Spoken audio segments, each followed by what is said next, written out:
So, girls, we're going to discuss mutations. So, what are the mutations? These are the heritable changes, and why there is need to study the mutations, because if you study the genetics, and this genetics, it is a useful in a many biological fields. And mutations, it's again of two types: somatic mutations and germline mutations. Somatic mutations, the mutation that do not occur in a reproductive cells, while germline mutations are the mutation that occur in the cells which give rise to the gametes.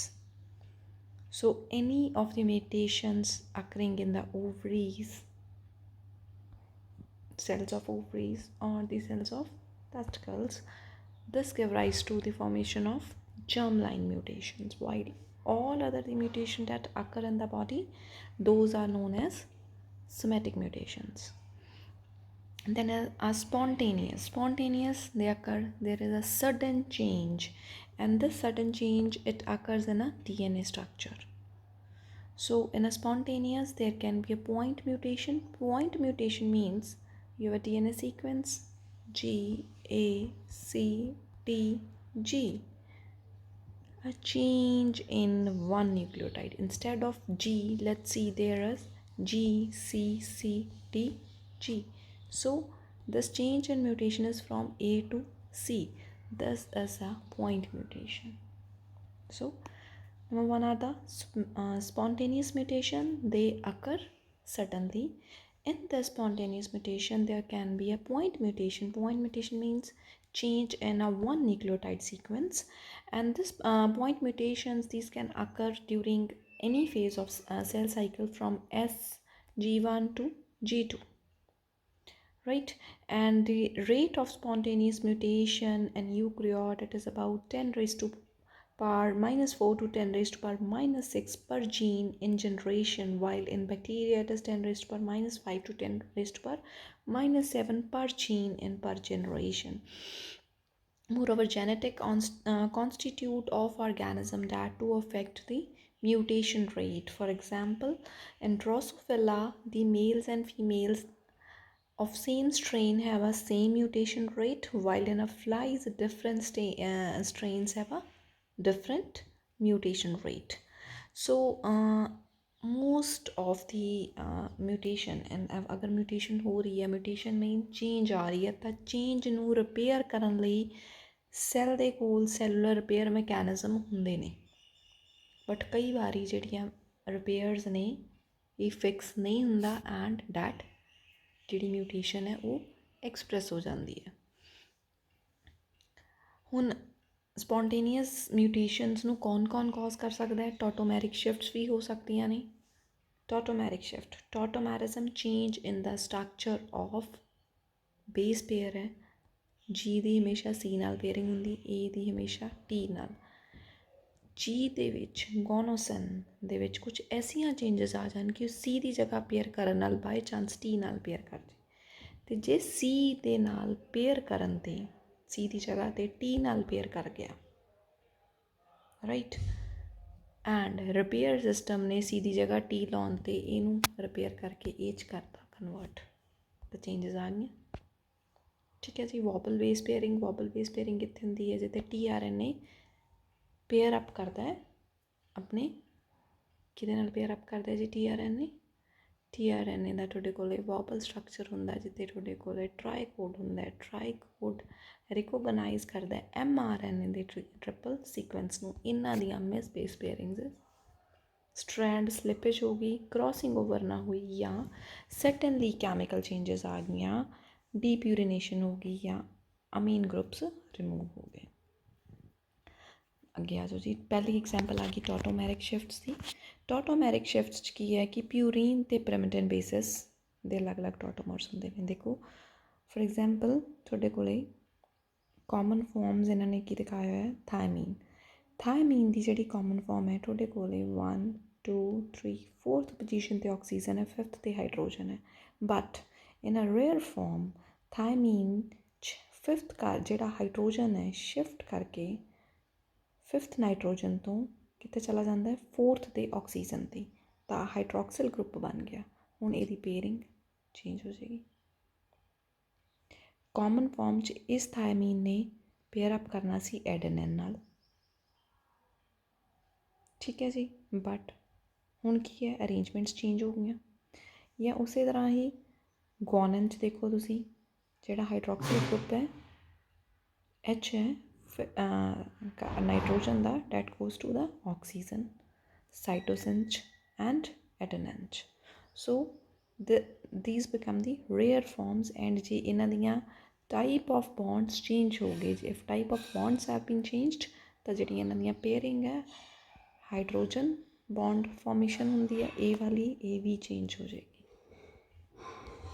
Okay, next is vowel base pairing. Vowel base pairing की है कि normal protonated जोड़े अपने basis होंगे ने हमेशा अपने एक पर्टिकुलर पेयर अप करते हैं वाटसन एंड क्रिक मॉडल के accordingly. But G wobble position होंगी है TRNA की, जी वॉबल पोजीशन होंगी है TRNA की, जे म्यूटेशनस हो गई तो फॉर एग्जाम्पल ए ने टी नाल पेयर करना सी, बट हुण ए म्यूटेटेड है, जिवें आपां पिछे देख के आए हैं टॉटोमेरिक शिफ्ट वाला। तो हुण जिहड़ा ए है किहदे नाल पेयर करन लग पिया टी की जगह ते जी नाल, तो डिफरेंट अमाइनो एसिड आ जाऊगा। अमाइनो एसिड डिफरेंट आ गया तो टोटल प्रोटीन डिफरेंट हो गया। नैक्सट हैगी है स्ट्रैंड स्लिपेज। स्ट्रैंड स्लिपेज की है कि अपने कोले नवां सिंथेसाइज्ड mRNA बनिया, ठीक है। एंड जिहड़ा ये नवां स्ट्रैंड है टैंपलेट का, वट इज सेज कि हमेशा जदों mRNA बनना स्टार्ट होंदा है टैंपलेट DNA तो एक पर्टिकुलर DNA तो for example TAC frame read करना शुरू करते हैं, ठीक है। हुण जिहड़ी ये फ्रेम रीडिंग है जिहदे अगे एक होर T आ गया, तो पहला तो TAC रीड होना सी, हुण TTA रीड होएगा। TT यानी कि एडिशन ते डिलीशन एक भी न्यूक्लियोटाइड की स्ट्रैंड नूं स्लिप करती है, फ्रेम ही शिफ्ट कर दिंदी है। अनइक्वल क्रॉसिंग ओवर, ऑबवियसली आप क्रॉसिंग ओवर लास्ट सेमेस्टर करके आए हैं। जे नॉर्मल क्रॉसिंग ओवर होगी, दो होमोलोगस DNA क्रोमोजोम अपने एक दूसरे नूं अलाइन करनगे तो क्रॉसिंग ओवर च कोई नैट चेंज नहीं होगी। पर अनइक्वल क्रॉसिंग ओवर होगी तो जीन्स की इंसर्शन या डिलीशनस भी हो सकती ने। नैक्सट है spontaneous chemical changes. Spontaneous chemical changes की ने कि सडनली एक बेस है एंड बेस चों प्यूरीन ही लॉस हो गया, एंड प्यूरीन के लॉस होने का कारण की है कुछ कैमिकल्स, ठीक है। देखो इन्होंने अपन एग्जाम्पल दी हुई है DNA की। DNA दे एक सीक्वेंस TGGC है, दूसरा की है T they opposite A, G they opposite C, G they opposite C and दूसरे दे C दे G। ये चो एक तीसरे नंबर वाला G चला गया, डीप्यूरिनेट होगी साइट। हुण ये जिहड़ी डीप्यूरिनेटेड साइट है दोवें स्ट्रैंड्स अलग अलग चले गए। ACCG की रेप्लीकेशन तो नॉर्मल होगी, वापस उसका दूसरा स्टैंड सिंथेसाइज होके नॉर्मल सिंथेसिस होगी। बट अनदर केस की होया अपने कोले जिथे C चली गई सी उत्थे न्यूक्लियोटाइड इनकरैक्ट आ गया, G आना सी उहदी जगह ते A आ गया।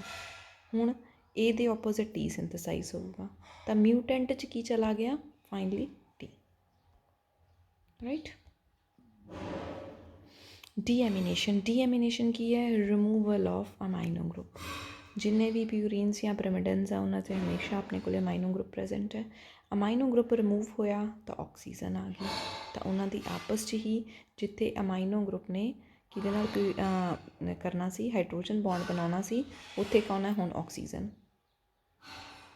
ठीक है जी।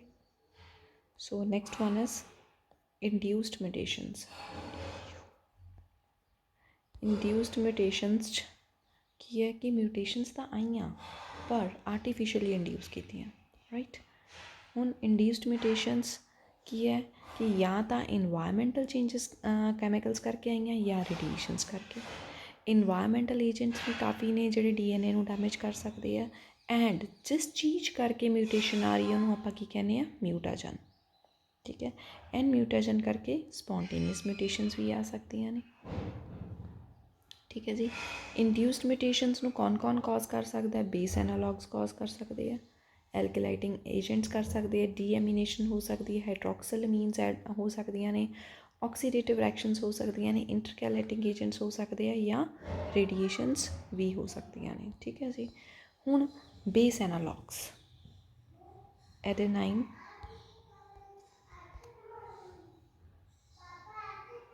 ਗੋਨੋਸਿਨ, ਯੂਰਾਸਿਲ ਜਾਂ ਥਾਇਮੀਨ, ਇਹਨਾਂ ਦੀ ਜਗ੍ਹਾ 'ਤੇ ਯੂਰਾਸਿਲ ਦੀ ਜਗ੍ਹਾ 'ਤੇ ਬ੍ਰੋਮੋ ਯੂਰਾਸਿਲ ਪ੍ਰੈਜ਼ੈਂਟ ਹੈ।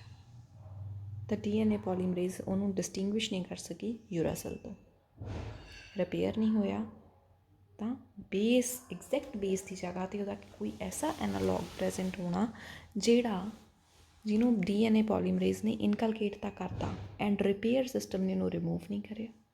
ਹੁਣ ਜਿੱਥੇ ਯੂ ਨੇ ਟੀ ਨਾਲ ਬਣਾਉਣਾ ਸੀ ਜਾਂ ਯੂ ਨੇ ਏ ਨਾਲ ਬਣਾਉਣਾ ਸੀ, ਸੌਰੀ ਟੀ ਨਾਲ ਤਾਂ ਕਦੇ ਬਣਾਉਂਦੇ ਨਹੀਂ, ਯੂ ਨੇ ਏ ਨਾਲ ਬਣਾਉਣਾ ਸੀ, ਉਹਦੀ ਜਗ੍ਹਾ 'ਤੇ ਹੁਣ ਜੀ ਨਾਲ ਪੇਅਰ ਅਪ ਹੋ ਰਿਹਾ, ਤਾਂ ਓਵਰਆਲ ਚੇਂਜਸ ਆ ਜਾਣਗੀਆਂ। 5 ਬ੍ਰੋਮੋ ਯੂਰਾਸਿਲ ਦੀਆਂ ਡਿਟੇਲ ਦੇਖੋ, ਇਹ ਹੈ ਥਾਇਮੀਨ। ਠੀਕ ਹੈ ਜੀ, ਇਹ ਹੈਗਾ ਬੇਸ ਐਨਾਲੌਗ 5 ਬ੍ਰੋਮੋ ਯੂਰਾਸਿਲ। ਹੁਣ 5 ਬ੍ਰੋਮੋ ਯੂਰਾਸਿਲ ਕਿਹਦੇ ਨਾਲ ਪੇਅਰ ਅਪ ਕਰ ਰਿਹਾ? ਐਡਨਿਨ ਨਾਲ। ਠੀਕ ਹੈ। ਆਇਓਨਾਈਜ਼ਡ ਕਿਹਦੇ ਨਾਲ ਮਿਸ ਪੇਅਰ ਕਰ ਗਿਆ? ਗੁਆਨਿਨ ਦੇ ਨਾਲ, ਤਾਂ ਓਬਵੀਅਸਲੀ ਚੇਂਜਸ ਆ ਜਾਣਗੀਆਂ। ਠੀਕ ਹੈ ਜੀ। ਨੋਰਮਲ ਪੇਅਰਿੰਗ 'ਚ ਯੂਰਾਸਿਲ ਨੇ ਕਿਹਦੇ ਨਾਲ ਕਰਨਾ ਹੁੰਦਾ? ਐਡਨਿਨ ਨਾਲ। ਪਰ ਜਦੋਂ ਜਿਹੜਾ 5 ਬ੍ਰੋਮੋ ਯੂਰਾਸਿਲ ਹੈ ਉਹਦੀ ਆਇਓਨਾਈਜੇਸ਼ਨ ਹੋ ਗਈ ਰੇਡੀਏਸ਼ਨਸ ਦੇ ਨਾਲ, ਤਾਂ ਉਹ ਕਾਹਦੇ ਨਾਲ ਪੇਅਰ ਕਰਦਾ? ਗੁਆਨਿਨ ਦੇ ਨਾਲ। ਠੀਕ ਹੈ ਜੀ, ਇਹਦੀ ਡਿਟੇਲ ਡਾਇਗ੍ਰਾਮ। ਨੈਕਸਟ ਐਲਕਲਾਈਟਿੰਗ ਏਜੰਟਸ, ਉਹ ਵਾਲੇ ਏਜੰਟਸ ਜਿਹੜੇ ਐਲਕਾਈਲ ਗਰੁੱਪ ਐਡ ਕਰਦੇ, ਮਿਥਾਈਲ ਜਾਂ ਮਿਥਾਈਲ ਗਰੁੱਪ ਐਡ ਕਰਦੇ ਹੈ। ਠੀਕ ਹੈ। ਐਂਡ ਇਹਦੀ ਐਗਜ਼ਾਮਪਲ ਕੀ? ਇਥਾਈਲ ਮਿਥਾਈਲ ਮਿਥੇਨ ਸੈਲਫੋਨੇਟ ਐਡ ਕਰ ਦਿੰਦਾ ਇਥਾਈਲ ਗਰੁੱਪ ਕਿਹਦੇ 'ਤੇ? ਗੁਆਨਿਨ। ਵੈਸੇ ਤਾਂ ਗੁਆਨਿਨ ਨੇ ਸਾਈਟੋਸਿਨ ਨਾਲ ਪੇਅਰ ਕਰਨਾ ਸੀ, ਹੁਣ ਜਦੋਂ ਇਥਾਈਲ ਗਰੁੱਪ ਐਡ ਕਰਤਾ ਗੁਆਨਿਨ 'ਤੇ ਕਿਹਦੇ ਨਾਲ ਪੇਅਰ ਕਰਨ ਲੱਗ ਪਿਆ? ਥਾਇਮਿਨ ਨਾਲ। ਨੈਕਸਟ ਹੈਗੀ ਹੈ ਡੀਐਮੀਨੇਸ਼ਨ। ਡੀਐਮੀਨੇਸ਼ਨ ਮੀਨਸ ਡੀਐਮੀਨੇਟ ਕਰਨਾ, ਯਾਨੀ ਕਿ NH2 ਗਰੁੱਪ ਨੂੰ ਆਪਾਂ ਕੀ ਕਰ ਦੇਣਾ? ਰਿਮੂਵ ਹੀ ਕਰ ਦੇਣਾ। ਠੀਕ ਹੈ। ਸਾਈਟੋਸਿਨ 'ਤੇ ਤੁਹਾਨੂੰ NH2 ਗਰੁੱਪ ਦਿਖ ਰਿਹਾ, ਇਹਨੂੰ ਰਿਮੂਵ ਕਰਤਾ ਨਾਈਟਰਸ ਐਸਿਡ ਨੇ, ਤਾਂ ਕੀ ਬਣ ਗਿਆ? ਯੂਰਾਸਿਲ। ਵੈਸੇ ਤਾਂ ਸਾਈਟੋਸਿਨ ਨੇ ਗੁਆਨਿਨ ਨਾਲ ਪੇਅਰ ਕਰਨਾ ਸੀ, ਹੁਣ ਡੀਐਮੀਨੇਟ ਕਰਤਾ ਤਾਂ ਯੂਰਾਸਿਲ ਕਿਹਦੇ ਨਾਲ ਪੇਅਰ ਕਰ ਗਿਆ? ਐਡੇਨਿਨ ਨਾਲ। ਤਾਂ ਚੇਂਜ ਕੀ ਆਈ? ਸੀ ਜੀ ਤੋਂ ਕਾਹਦੇ 'ਚ? ਸੀ ਨੇ ਜੀ ਨਾਲ ਪੇਅਰ ਕਰਨਾ ਸੀ, ਪਰ ਹੁਣ ਸੀ ਕਾਹਦੇ ਨਾਲ ਪੇਅਰ ਕਰ ਰਿਹਾ? ਐਡੇਨਿਨ ਨਾਲ। ਅਤੇ ਐਡੇਨਿਨ ਕਾਹਦੇ ਨਾਲ ਪੇਅਰ ਕਰੂਗਾ? AT। ਤਾਂ ਜੀਨ ਸੀਕੁਐਂਸ ਚੇਂਜ ਹੋ ਗਿਆ। ਨੈਕਸਟ ਹੈਗੇ ਹਾਈਡਰੋਕਸਿਲਮੀਨਸ। ਹਾਈਡਰੋਕਸਿਲਮੀਨ ਵੀ ਇੱਕ ਸਪੈਸੀਫਿਕ ਬੇਸ ਮੋਡੀਫਾਈਂਗ ਮਿਊਟਾਜਨ ਹੈ, ਜਿਹੜਾ ਕੀ ਕਰਦਾ ਹੈ? ਸਾਈਟੋਸਿਨ ਦੇ ਉੱਤੇ ਐਡ ਕਰਦਾ ਹੈ ਹਾਈਡਰੋਕਸਿਲ ਗਰੁੱਪ। ਹਾਈਡਰੋਕਸਿਲਮੀਨ ਕੀ ਹੈ? ਇੱਕ ਮਿਊਟਾਜਨ ਹੈ ਜਿਹੜਾ ਐਡੀਸ਼ਨ ਕਰਦਾ ਹੈ ਕਾਹਦੀ? ਹਾਈਡਰੋਕਸਿਲ ਗਰੁੱਪ ਦੀ, OH ਗਰੁੱਪ ਦੀ, ਕਾਹਦੇ 'ਤੇ? ਸਾਈਟੋਸਿਨ 'ਤੇ। ਠੀਕ ਹੈ। ਅਤੇ ਸਾਈਟੋਸਿਨ ਨੂੰ ਕਿਸ ਚੀਜ਼ ਕਨਵਰਟ ਕਰ ਦਿੰਦਾ? ਹਾਈਡਰੋਕਸਿਲ ਅਮੀਨੋ ਸਾਈਟੋਸਿਨ। ਠੀਕ ਹੈ। ਹੁਣ ਜਿਹੜਾ ਹਾਈਡਰੋਕਸਿਲ ਅਮਾਈਨੋ ਸਾਈਟੋਸਿਨ ਹੈ, ਇਹ ਰੇਅਰ ਟੌਟੋਮਰ ਹੈ। ਕਿੱਥੇ? ਤਾਂ ਸਾਈਟੋਸਿਨ ਨੇ ਪੇਅਰ ਕਰਨਾ ਸੀ, ਸੀ ਕਿਹਦੇ ਨਾਲ ਪੇਅਰ ਕਰਦੇ? ਜੀ ਨਾਲ। ਹੁਣ ਜਿਹੜਾ ਹਾਈਡਰੋਕਸਿਲਮੀਨ ਸਾਈਟੋਸਿਨ ਹੈ ਉਹ ਕਹਿੰਦਾ ਪੇਅਰ ਕਰ ਜੂਗਾ ਐਡੇਨਿਨ ਨਾਲ। ਯਾਨੀ ਕਿ ਆਪਣੇ ਕੋਲ ਜਿਹੜੀ ਸੀ ਨੇ ਜੀ ਨਾਲ ਪੇਅਰ ਕਰਨਾ ਸੀ, ਠੀਕ ਹੈ, ਪਰ ਸੀ ਪੇਅਰ ਕਿਹਦੇ ਨਾਲ ਕਰ ਗਿਆ? ਏ ਨਾਲ। ਅਤੇ ਏ ਤਾਂ ਅੱਗੇ ਠੀਕ ਹੈ, ਉਹਨੇ ਪੇਅਰ ਕਰਨਾ ਟੀ, ਯਾਨੀ ਕਿ ਸੀ ਤੋਂ ਜੀ ਕਾਹਦੇ 'ਚ ਚੇਂਜ ਹੋ ਗਈ? ਏ ਤੋਂ ਟੀ 'ਚ। ਨੈਕਸਟ ਹੈਗੀਆਂ ਜੀ ਆਕਸੀਡੇਟਿਵ ਰਿਐਕਸ਼ਨਸ। ਆਕਸੀਡੇਟਿਵ ਰਿਐਕਸ਼ਨਸ 'ਚ ਕੀ ਹੈ ਕਿ ਆਕਸੀਜਨ ਹੈ DNA 'ਚ ਡੈਮੇਜ ਕਾਜ਼ ਕਰਦੀ ਹੈ, ਐਂਡ ਇਹਨੂੰ ਡੈਮੇਜ ਕਾਜ਼ ਕਰਦਾ ਕੌਣ ਹੈ? ਜਾਂ ਤਾਂ ਸੁਪਰ ਆਕਸਾਈਡ ਰੈਡੀਕਲਸ ਜਾਂ ਹਾਈਡਰੋਜਨ ਪਰਆਕਸਾਈਡ ਜਾਂ ਹਾਈਡਰੋਕਸਿਲ ਰੈਡੀਕਲ। ਫॉर ਐਗਜ਼ਾਮਪਲ ਆਪਣੇ ਕੋਲ ਕੀ ਹੈ? ਗੁਆਨਿਨ। ਠੀਕ ਹੈ। ਇਹਦੇ 'ਤੇ ਆਕਸੀਡੇਟਿਵ ਰੈਡੀਕਲਸ ਨੇ ਇਹਨੂੰ ਕਨਵਰਟ ਕਰਤਾ ਕਾਹਦੇ 'ਚ? ਹਾਈਡਰੋਕਸੀ ਗੁਆਨਿਨ 'ਚ। ਹੁਣ ਜਿਹੜੇ ਗੁਆਨਿਨ ਨੇ ਸਾਈਟੋਸਿਨ ਨਾਲ ਪੇਅਰ ਕਰਨਾ ਸੀ, ਜਿਹੜਾ ਉਹ ਕਾਹਦੇ 'ਚ ਕਨਵਰਟ ਹੋ ਗਿਆ? ਹਾਈਡਰੋਆਕਸੀ ਗੁਆਨਿਨ 'ਚ। ਹੁਣ ਇਹ ਬਾਏ ਚਾਂਸ ਕਾਹਦੇ ਨਾਲ ਪੇਅਰ ਕਰ ਜਾਏਗਾ? ਐਡੇਨਿਨ ਨਾਲ। ਯਾਨੀ ਕਿ ਜੀ ਤੋਂ ਸੀ ਦੀ ਮਿਊਟੇਸ਼ਨ ਕਾਹਦੇ 'ਚ ਚੇਂਜ ਹੋ ਜਾਏਗੀ? ਏ ਤੋਂ ਟੀ ਦੇ 'ਚ। ਨੈਕਸਟ ਹੈਗੇ ਇੰਟਰਕੈਲੇਟਿੰਗ ਏਜੰਟਸ। ਇੰਟਰਕੈਲੇਟਿੰਗ ਏਜੰਟ ਕੀ ਹੈ? DNA ਹੈ, ਬੇਸ ਪੇਅਰ ਹੋਏ ਵੇ ਆ। ਐਸਾ ਮੋਲੀਕਿਊਲ ਜਿਹਦਾ ਸਟਰਕਚਰ ਬੇਸਿਸ ਦੇ ਨਾਲ ਰਿਜ਼ੈਂਬਲ ਕਰਦਾ ਹੈ ਐਂਡ ਉਹ ਇੰਟਰਕਲੇਟ ਕਰ ਜਾਂਦੇ ਆ and they are read as a one presence of one nucleotide।